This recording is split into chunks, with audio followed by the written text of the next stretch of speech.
Hi guys! For today's episode ay pupunta tayo ng Inglewood Night Market sa downtown. And nandito tayo ngayon, nakarating na tayo.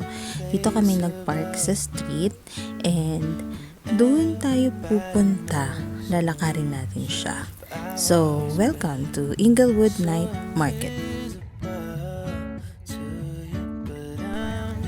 Just like nung sa Lilac Festival, marami din dito mga food trucks. Yan, iba't iba, may mga lemonade, and then marami din mga booths dito na iba't iba yung mga paninda. So, marami ring tao dito. Dumating kami around 6 p.m. So, itong Inglewood Night Market is open from 5 p.m. to 10 p.m. So, ito nakita namin tong camping chair na malaki. Meron din dito sa Baler, sa Gayuma Cafe. Hi, Isla! Lakad-lakad lang kami dito and nag-check ng mga kung ano-ano mga tinda-tinda.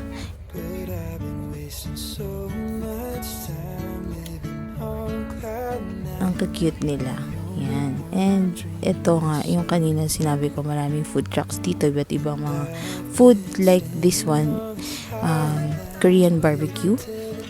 And ito naman sa medyo middle part ng night market, meron ditong ice cream na masarap. First time natin yan ita-try. And meron na namang aso. So, napaka-pet friendly nitong night market na to. Ang dami namin nakikita ng mga dogs. And aside sa mga food trucks and iba't ibang mga tinda, meron din mga stage like yun, yung nakita nyo kanina, may mga tumutugtog dyan. I think kung di ako nagkakamali, may dalang stage dito sa night market na may mga tumutugtog na mga artists. Habang nakapila kami dito sa ice cream, may malaking dog na lumalapit sa amin. Andito kasi si Isla, nakasakay siya sa stroller. And order na tayo ng ice cream. So, ang in-order namin is yung isang strawberry and isang chocolate s'mores. Medyo maganda kasi yung weather, medyo mainit, kaya yan, perfect ang ice cream. So, ito-try natin yan in a while.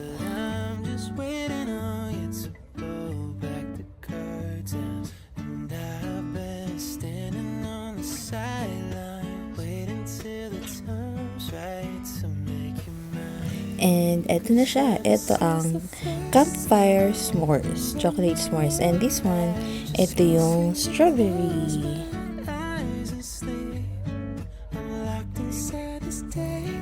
Eto na, titikman na natin. Oops!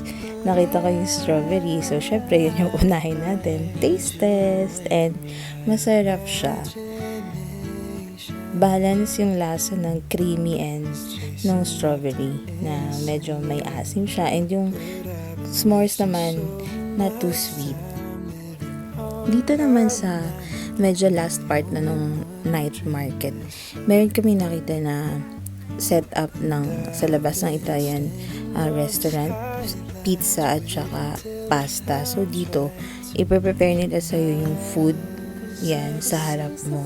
So meron dito mga Italian hot dogs and pasta. So nag-order lang kami nung bolognese pasta.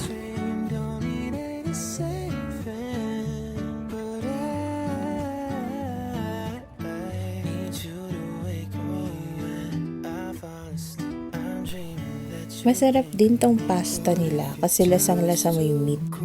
And itong pizza na napakasarap din. Kala mo ganyan lang yan, yung mushroom pizza, pero masarap siya. Ito yung sinasabi ko kanina na isa sa mga stage na may mga tumutugtog na artist, may nagpe-perform. Ang chill lang nung setup dito ng vibe. So, pwede kayong maupo dyan sa grass or tambay lang para makinig sa mga artist. After namin sa Inglewood Night Market kanina, dumiretso kami dito sa Peace Bridge. Yan, first time ko din dito magpunta. Ang famous Peace Bridge ng Calgary, and later meron kaming nakita na old friend of mine. Wow, old friend, char. Hindi, sikat na vlogger. Taran! Comment nyo sa baba if kilala nyo siya.